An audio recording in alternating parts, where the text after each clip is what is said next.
नमस्कार मित्रों, आपके अपने YouTube चैनल अखिल हस्तरेखा में आपका स्वागत है।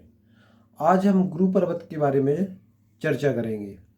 गुरु पर्वत जो हमारे जीवन की अमीरी गरीबी, हमारे जीवन का नेतृत्व और हम समाज में किस पोजीशन में होंगे भविष्य में और अभी, इन सब का निर्धारण गुरु पर्वत करता है। तो आइए हम देखते हैं गुरु पर्वत को। गुरु पर्वत तर्जनी उंगली के नीचे का हिस्सा होता है जो मध्यमा उंगली के बाद से शनि पर्वत और गुरु पर्वत के बीच से एक लाइन जाती है। उस लाइन से अंगूठे के बीच तक का हिस्सा, यहाँ तक का अंगूठे और तर्जनी के बीच का इतना हिस्सा, पूरा नहीं, इतना हिस्सा, ये पूरा हिस्सा गुरु पर्वत कहलाता है। गुरु पर्वत की 3 स्थितियाँ होती हैं।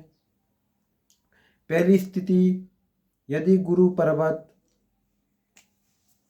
पर्वत जो है, यदि हम ऐसी लाइन से देखें तो गुरु पर्वत या तो इस आकृति का हो, उठा हुआ, या फिर ज़्यादा उठा हुआ हो, या फिर दबा हुआ हो।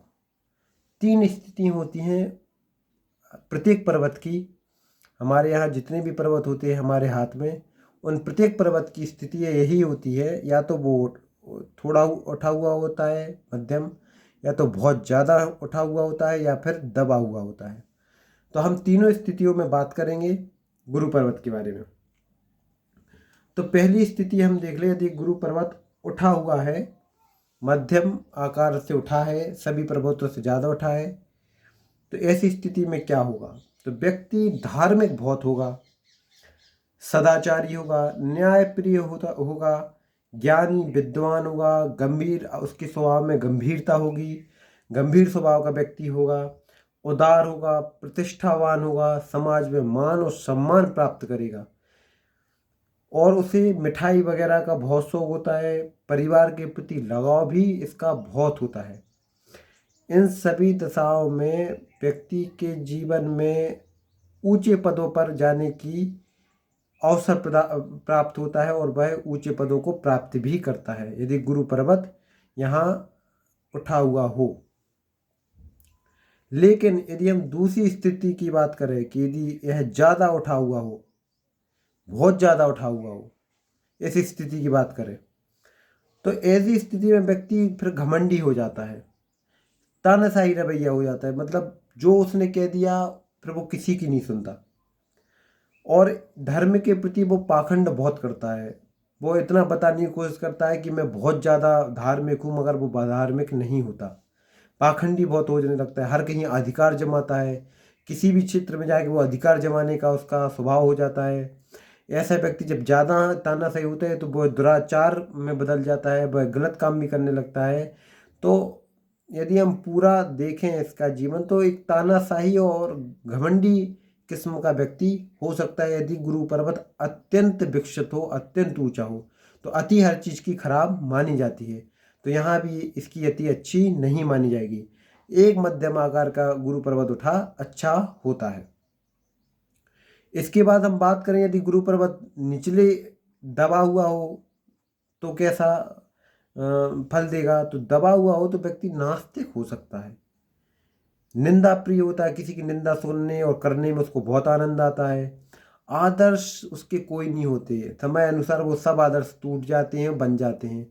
ऐसा उसको कोई उसका वो नहीं होता कि मेरा ये आदर्श है कि कोई और आदर्श है, इस प्रकार की उसकी कोई अवस्था नहीं होती। इसके अलावा व्यक्ति अन्याय भी बहुत होता है, दुर्गुण बहुत आ जाते हैं यदि दबा हुआ पर्वत हो। आलसी होता है ऐसा व्यक्ति, दबा हुआ पर्वत हो तो आलस्य भी उसको बहुत ज़्यादा आता है। तो ये तीनों हमने स्थितियों की बात करें कि तीनों स्थितियों में गुरु पर्वत किस प्रकार का फल देता है।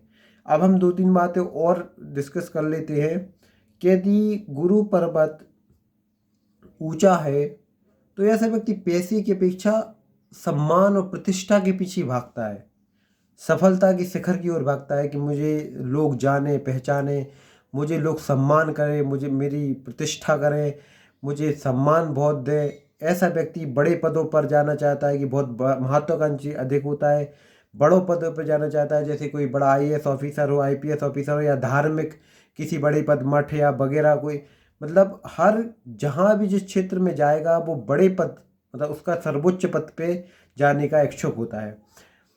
इसके अलावा यदि यह शनि पर्वत की ओर झुका हुआ हो, मतलब आप देखना अपने हाथ में, तो थोड़ा सा ऐसा किस तरफ से उठा है, तो ऐसा भी उठा हुआ हो सकता है, पूरा नहीं उठा हुआ कि थोड़ा साइड से ऐसा ऐसा उठा हुआ। यदि इसका झुकाव शनि पर्वत की ओर हो, इस तरफ ज़्यादा उठा हुआ हो, उस झुकाव शनि पर्वत की ओर हो, तो ऐसा व्यक्ति अनुशासन प्रिय बहुत होता है। लेकिन ऐसे व्यक्ति की एक नेगेटिव पॉइंट ये होता है कि थोड़ा किसी ने डीमोटिवेट कर दिया तो वो बहुत ज़्यादा डीमोटिवेट भी हो जाता है, यदि शनि पर्वत की ओर इसका झुकाव हो।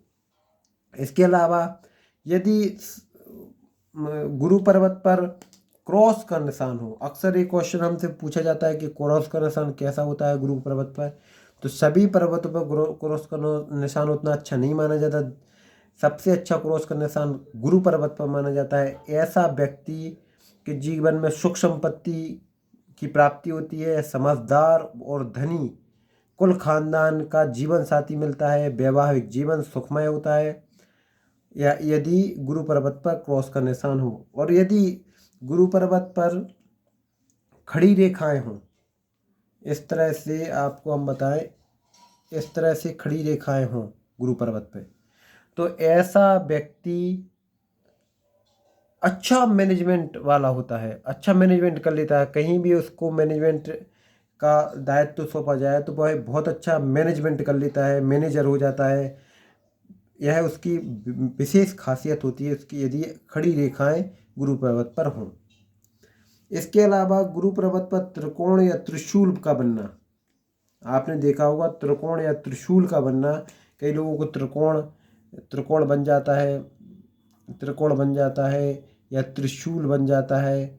ऐसा यदि निशान आ जाए त्रिशूल का ऐसा निशान आ जाए, या त्रिकोण का ऐसा निशान आ जाए, तो ऐसा व्यक्ति जिसको ये दोनों निशान हो, तो ऐसा व्यक्ति कहीं का बॉस होगा, मतलब प्रबंधक होगा, मतलब प्रबंधक, बड़ा प्रबंधक, जैसे सीईओ होते हैं, कहीं के मैनेजर होते हैं, या कोई आईएएस आईपीएस ऑफिसर, या बड़े कोई पद, वहाँ का मैनेजमेंट उनको मिलता है, चाहे वो प्रशासन का मैनेजमेंट हो, चाहे वो किसी भी क्षेत्र का मैनेजमेंट हो, तो उस क्षेत्र के भी टॉप पोजीशन पे होते हैं। और यदि आपको जालीनुमा आकृति मिल जाए, यदि गुरु पर्वत पर इस प्रकार से जालीनुमा आकृति मिल जाए, या धब्बा, कोई प्रकार का धब्बा मिल जाए, तो फिर नेतृत्व क्षमता कमजोर होती है ऐसे व्यक्ति की। इसके अलावा हम बात करें, यदि गुरु पर्वत पर तिल हो, यदि तिल का निशान आ जाए गुरु पर्वत पर, तो कैसा होगा। यदि गुरु पर्वत पर तिल का कोई निशान आ जाए, तिल का कोई निशान हो, तो गुरु पर्वत पर यदि तिल का निशान हो तो ऐसा व्यक्ति भाग्यशाली होता है।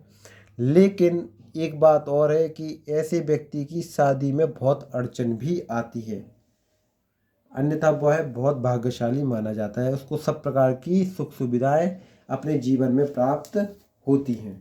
तो आज हमने देखा गुरु पर्वत के फल, उनके योग कुछ चिन्ह देखे, उनका फल देखा, व्यक्ति जातक का स्वभाव देखा। आगे की वीडियो में हम और कुछ अच्छे योग वगैरह लेके आएंगे। आपको वीडियो अच्छा लगा हो तो लाइक करें, शेयर करें, सब्सक्राइब जरूर कर दें। आपको कोई प्रश्न हो हस्तरेखा संबंधी तो आप कमेंट बॉक्स में अपना सवाल लिख सकते हैं। समय रहते जैसे हमें समय मिलेगा हम आपके हर सवाल का जवाब जरूर देंगे। भगवान आप पर शिव की कृपा बनाए रखें। धन्यवाद।